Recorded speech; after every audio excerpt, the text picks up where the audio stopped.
तत्काल ओवर जैसे ज़्यादा अगर थनैला कई प्रकार का होता है, बहुत हार्ड वाला थनैला होता है तो उस पर थोड़ा लापरवाही नहीं करना चाहिए, एलोपैथ में जाना चाहिए। अगर नॉर्मल है तो फिर होम्योपैथ में जाएँ और घरेलू उपचार भी करें। मैं जितेंद्र, आप देख रहे हैं प्रगतिशील पशुपालक चैनल, और एक युवा के पास आए हैं जिन्होंने 20 साल की उम्र में डेयरी फार्म की शुरुआत की थी और साधारण झोपड़ी से शुरुआत की। आज भी इनका फार्म झोपड़ी में ही चल रहा है और काफ़ी शानदार ढंग से चल रहा है। आज के डेट में इनके पास 8 से 10 जानवर हैं।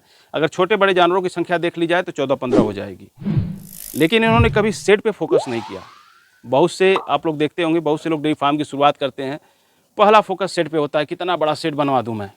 लेकिन इनका मानना है कि अगर गाय है तो हम उसे शेड बनवा सकते हैं, शेड से गाय नहीं ला सकते हैं। जो भी हमारे पास पूंजी है हम गाय पे इन्वेस्ट करेंगे, उससे हमारी अर्निंग है, शेड से नहीं है। तो बिल्कुल साधारण ढंग से झोपड़ी में डेयरी की फार्म की शुरुआत की है और शानदार 6 साल से इन्होंने डेयरी फार्म को चला रखा है। तो आइए इनकी जर्नी के बारे में जानते हैं, कैसे जो है कि एक प्राइवेट नौकरी छोड़ के कैसे इस क्षेत्र में आए, क्या क्या दिक्कतें आई, कैसे इन्होंने फार्म को आगे बढ़ाया।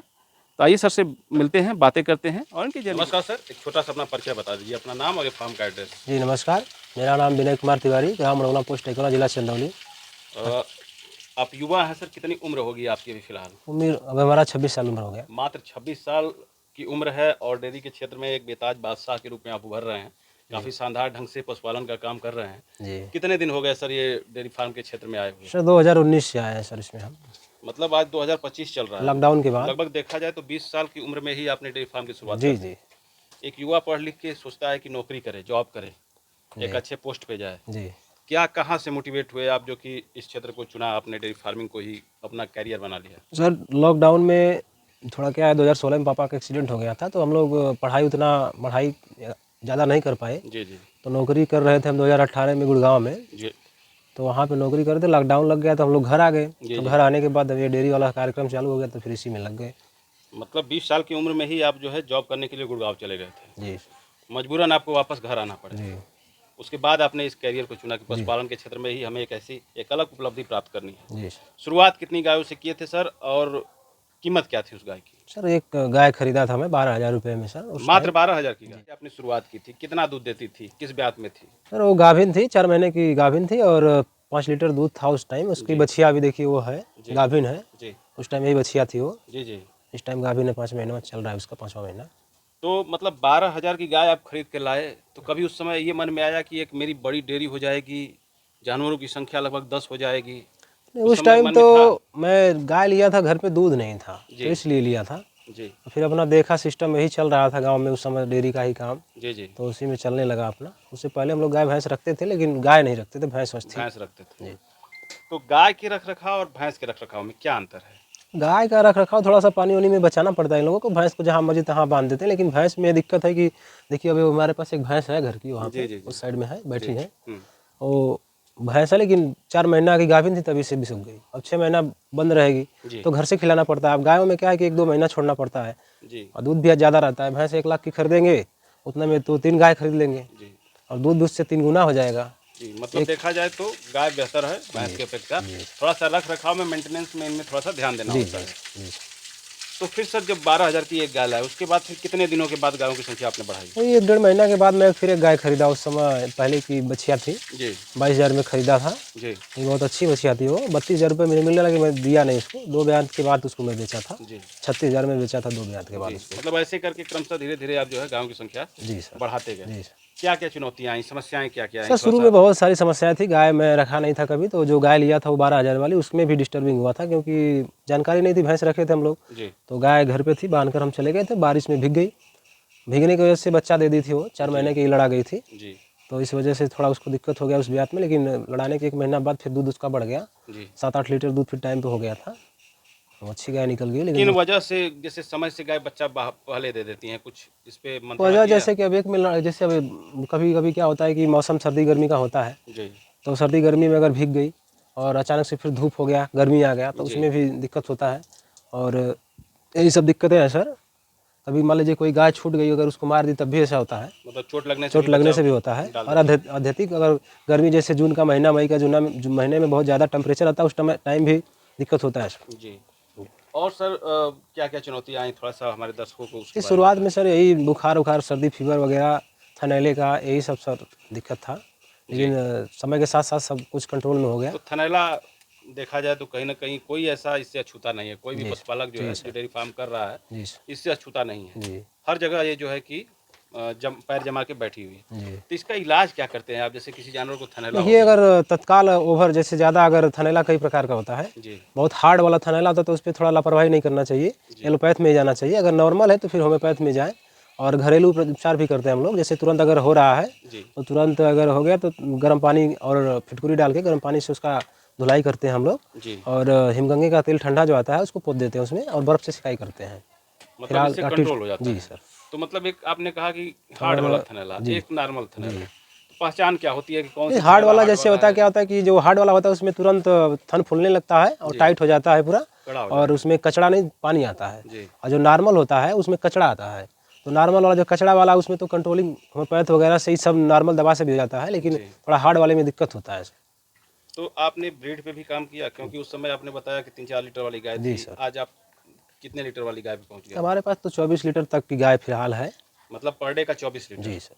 तो ये जो 4 लीटर से और 24 लीटर का सफ़र, जी सर। थोड़ा सा उसके बारे में बताएं, कैसे जो है कि सर, अभी। शुरू शुरू में जो पहले का सिस्टम अलग था। पहले हम लोग 16 रुपये किलो गेहूँ मिल जाता था, अभी तो 24-25 रुपये किलो मिल रहा है। तो महंगाई बढ़ गई तो इस हिसाब से हमको बड़ी गाय लेनी पड़ी, जी क्योंकि प्रॉफिट नहीं हो पा रहा था सर। तो प्रॉफिट अगर आज के डेट में अगर 8 लीटर से कम दूध है तो प्रॉफिट उतना नहीं हो तो उस पाएगा। समय दूध का रेट भी तो सस्ता रहा होगा। उस समय भी 30-32 रुपया लीटर दूध जाता था, डबल का प्रॉफिट था। लेकिन अभी तो प्रॉफिट में बहुत कम हो गया है। अभी भी रेट वही 2-4-5 रुपये का ही अंतर है। लेकिन जो फीड है, फीड मैनेजमेंट का सिस्टम, जो फीड बहुत महंगा हो गया है सर। आपने फीड का नाम लिया, उससे पहले हम जानेंगे कि आज किस रेट में दूध बेचते हैं और कहाँ बेचते हैं आप? हम तो काशी डेयरी चलाते हैं सर। अच्छा, खुद काशी जी डेयरी सर। आपने ले रखी है। जी सर। तो काशी डेयरी में क्या रेट में आपका दूध चला जाता है? अभी तो हमारा 42-43 रुपये के आसपास रेशियो आ रहा है। 43 रुपये लगभग, मतलब 42 रुपये आपका दूध जी बिक सर। जाता है। तो कहीं ना कहीं देखा जाए तो इसके पहले आपने फीड का भी जिक्र किया। जी फीड सर। एक गंभीर समस्या है, जी सर। क्योंकि अपने जो चंदौली का जो क्षेत्र है, कहीं ना जी कहीं सर। फीड के मामले में कंपनियां तो बहुत सारी हैं, बहुत सारी कंपनियां फीड बेच रही हैं मार्केट में। कहीं कानपुर की कंपनी है, कहीं रामनगर की है, मतलब तमाम तरह की कंपनियां हैं। जी सर। कोई अपना ही फीड बना रहा है। लेकिन 6 साल के कैरियर में कौन कौन से फीड यूज किए आप? नाम तो हम भी सोच रहे हैं न लें आप, लेकिन फिलहाल कौन सा फीड यूज कर रहे हैं उसके बारे में बताएं। सर, अनेकों फीड हमने खिलाया, जी। और अनेकों फीड का अनेकों रिजल्ट था, लेकिन रिपीट की समस्या हर फीड से हुई हमको। लेकिन रिपीट की अभी समस्या। फिलहाल में ऊर्जा का युवा ग्रुप का है, ऊर्जा जी कैटल फीड, जी और 3 जनवरी से हम खिला रहे हैं सर। जी। और 3 जनवरी से खिला रहे हैं। उसको खिलाने के बाद हमको रिजल्ट बहुत बेटर मिला। वो हमारी बच्चियाँ लगभग 6 साल की है। मतलब जब शुरुआत किए थे तब की जी सर। बच्चियाँ है? लेकिन वो बच्चियाँ कभी दम नहीं धर पा रही थी, ना सीमन ले पा रही थी। लेकिन जब से फीड खिलाया मैं, जी। 1-2 महीने के अंदर ही बता रहे हैं कि अभी 5 महीने की गाभिन है। फर्स्ट सीमन में ही रुक गई वो बच्चियाँ। तो कितना नहीं दिन तो हो गया 5 आप? साल से उसको रखा था जी, मैं। कितना दिन हो गया आप मतलब इस फीड को यूज करते हुए? वही बोला, 3 जनवरी से हम खिला रहे हैं सर, 6-7 महीना हो गया। 7 महीने से यूज जी कर सर। रहे हैं, मतलब 7 महीने से यूज किए और 2 महीने बाद आपकी बच्चियाँ सीमन ले ली, जी 5 सर। महीने गाभिन हो गई। जी सर। इसके पहले 6 साल की का समय जो होता है काफ़ी लंबा जी सर। अंतराल होता है। अगर कोई पशुपालक 6 साल बिठा के किसी जानवर को खिलाता है तो कहीं ना कहीं बहुत नुकसान में जाता है। जी सर। क्योंकि आज के डेट में देखा जाए तो एक नॉर्मल गाय की जो है कास्टिंग जो देखा जाए तो 150 से 200 रुपये प्रतिदिन का है। जी सर। कहीं ना कहीं अगर ऐसी समस्याएं आएंगी तो पशुपालक डेयरी फार्म छोड़ देगा, जी सर। डेयरी फार्मिंग करना छोड़ जी देगा। तो और कैसे जैसे मैनेजमेंट करते हैं? हरे चारे का मैनेजमेंट होता नहीं, है। हरा चारा तो सर अभी देखिए वहाँ पे लगा था, अब तो ख़त्म हो चला है। फिर भी अभी चलेगा। जी। अपना घर का खेत पास में ही है, तो वहीं पे 1-1.5 बीघा हमेशा लगाते हैं हरा गर्मियों में चारा हम। मतलब जी। अपना खुद का अब एक उपलब्ध हो ख़त्म हो जाता है। जाएगा तो फिर बरसिंग तुरंत डाल दी जाएगी। कितने लोग मिलके इतने जानवरों को मैनेज सर, करते अभी हैं? तो मान लीजिए पापा भी हेल्प करते हैं, जी। बाकी दुहने का, लगाने-वगाने का सारा काम मैं ही करता हूँ। मतलब कुल मिला जुला के घर के ही लोग इसे जी देख सर। लेते जी हैं। सर। बात करते हैं सर दूध के उत्पादन का, जो पीक का समय आता है। जी सर। इतनी गायों से कितना दूध हो जाता है आपके इतनी फार्म गायों में? से हमारे पास 60 लीटर पर डे पर टाइम का दूध होता है सर। मतलब 120 लीटर पर डे का। जी सर। तो उस समय प्रॉफिट कितना हो जाता है और कितने वही कम खर्च से कम इनके? 40-45 हज़ार रुपये बच जाता है महीने का सर। 45,000 रुपये। जी सर। और कास्टिंग कितना आता है इन जानवरों पे? खर्च कितना आता है? वही मान के चलिए 200 रुपये एक पशु पे गिरता है सर। दो सारा खर्च काट के 40-45 हज़ार रुपये बचा जब पिक पे होती तो है अभी तो। टोटल कितने जानवर हैं आपके अभी पास? टोटल हमारे पास 7 बछिया को लेकर 7 गाय हैं, 1 भैंस है सर। मतलब और 8 जानवर। हाँ जी, और 8 जानवरों में देखा छोटे जाए तो जानवर 4 हैं। 1600 रुपये। जी सर। अगर 200 रुपये का रेशियो रखा जाए तो 1600 रुपये जी, आपका 1 बोरा खरी लगता है डेली जी हमारा सर। प्रतिदिन का खर्च है। जी। तो जो आपने बताया 1 बोरा खरी लगता है, जी सर। तो 1600 की तो बोरी नहीं आती है, कम की नहीं, आती है। कम तो किया है सर। कास्टिंग तो कम हो गई ना? जी सर, कास्टिंग कम है। तो ये ऊर्जा कैटल फीड के साथ में भी कुछ देते हैं या फिर नहीं सिर्फ सर, उसी को खिलाते हैं? ओनली सिर्फ खरी खिलाते हैं सिर्फ सर। पशु आहार जी सर। देते हैं। जब से पशुआहार को खिला रहे हैं सर, सब पशु देख लीजिए, सारे पशुओं में शाइनिंग है सर। जी। बहुत अच्छा फील्ड और है। हम थोड़ा सा देखना चाहेंगे कौन सी आपके पास सबसे ज़्यादा दूध देने वाली गाय है। सबसे ज़्यादा दूध देने वाली सर ये अभी बच्चा दी है ये वाली गाय जी सर, 24 लीटर इसका दूध देती है गाय। ये 24 लीटर करती है। देखने में काफ़ी छोटी है, नहीं लेकिन छोटी है लेकिन बहुत अच्छी नस्ल की गाय है ये।